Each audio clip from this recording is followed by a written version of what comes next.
Hello, good morning guys. So guys, बिल्कुल सही देखा आपने थंबनेल। अक्सर हम लोग इंग्लिश बोलते समय कुछ ये नॉर्मल मिस्टेक करते हैं। अक्सर मैंने लोगों को देखा बोलते समय हम लोग I am watching TV, I am feeling hungry, इस तरह के सेंटेंसेस का इस्तेमाल करते हैं।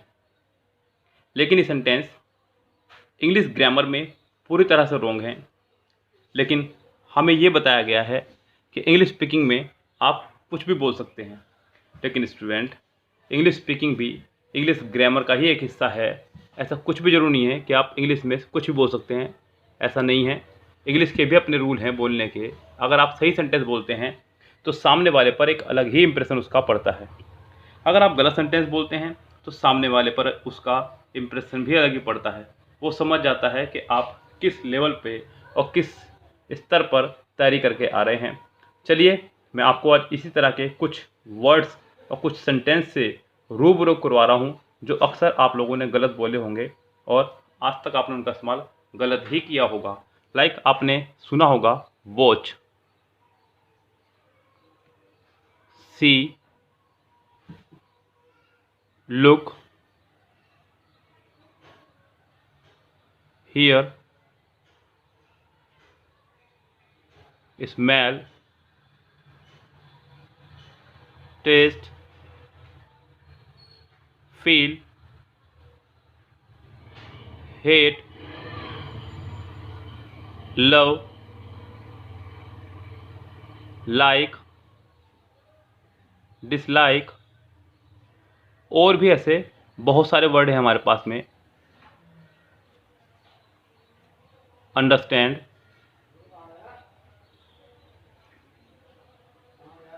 थिंक, सीम, अपीयर,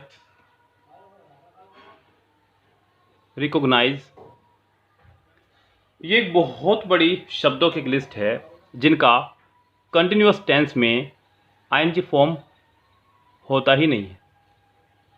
यानी कि किसी भी कंटिन्यूअस टेंस में, चाहे वो प्रेजेंट कंटिन्यूअस हो, पास्ट कंटिन्यूअस हो या कोई सा भी कंटिन्यूअस हो, 6 कंटिन्यूअस टेंस होते हैं आपके यहाँ पे। प्रोग्रेसिव भी आप उनको बोल सकते हैं। इन वर्ड्स की आईएनजी फॉर्म कंटिन्यूअस टेंस में इस्तेमाल ही नहीं की जाती है। लेकिन अक्सर लोगों को आपने बोलते सुना होगा I am watching TV, I am loving pizza, I am feeling hungry. कुछ भी इस तरह के सेंटेंसेस को आपने बोलते हुए, लिखते हुए भी देखा होगा। लेकिन ये पूरी तरह से रॉन्ग हैं। आइए जानते हैं इनका प्रॉपर और सही यूज़ क्या है। अगर आपको बोलना हो कि मैं टीवी देख रहा हूँ, मैं टीवी देख रहा हूँ, तो आपको इसका सेंटेंस बनाना होगा आई वॉच टीवी। अगर आप ये बना रहे हैं आई एम वॉचिंग टीवी, तो ये सेंटेंस आपका पूरी तरह से रॉन्ग है, क्योंकि इन सेंटेंसेस की आईएनजी फॉर्म नहीं होती है। अगर आप ये सोच रहे हैं कि मैं आई एम वॉच टीवी बना दूं, तो भी ये आपका रॉन्ग ही रहेगा, क्योंकि बी की फैमिली के साथ में, बी की फैमिली मतलब is, am, are, was, were, been और बीइंग। बीइंग, इन सभी वर्ब के साथ हमेशा वर्ब की आईएनजी फॉर्म का इस्तेमाल किया जाता है। अगर आप यहाँ पे एनजी फॉर्म नहीं लगा रहे हैं तो भी ये रॉन्ग है। इसी तरह से एक सेंटेंस और देखिए। आपने कहा मुझे भूख लग रही है, मुझे भूख लग रही है, और आप सोच रहे हैं कि इसको ऐसा बनाया जाए आई एम फीलिंग हंग्री, तो ये भी सेंटेंस आपका रॉन्ग है। आई एम फीलिंग हंग्री कहना बिल्कुल गलत होगा, सेंटेंस का ये फॉर्मेशन सही है ही नहीं। आप इस सेंटेंस को सही करके बनाएंगे, I feel hungry, I feel hungry. Like आपने कहा अंगूर स्वाद में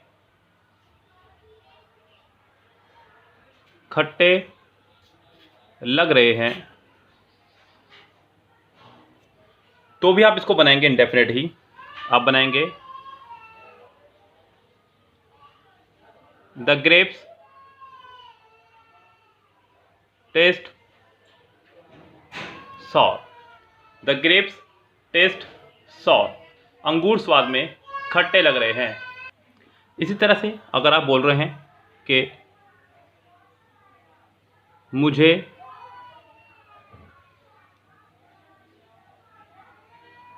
कुछ जलने की गंध आ रही है, तो भी ये सेंटेंस आपको इंडेफिनिट ही बनाना होगा। आई स्मेल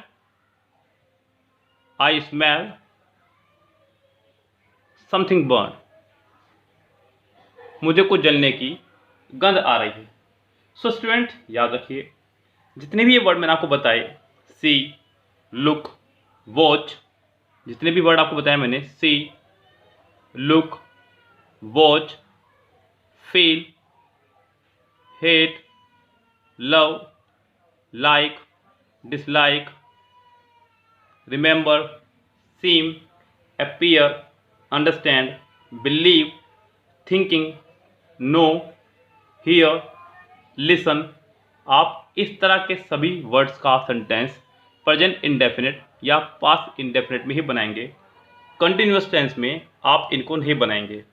ये इंग्लिश ग्रामर में पूरी तरह से रॉन्ग है।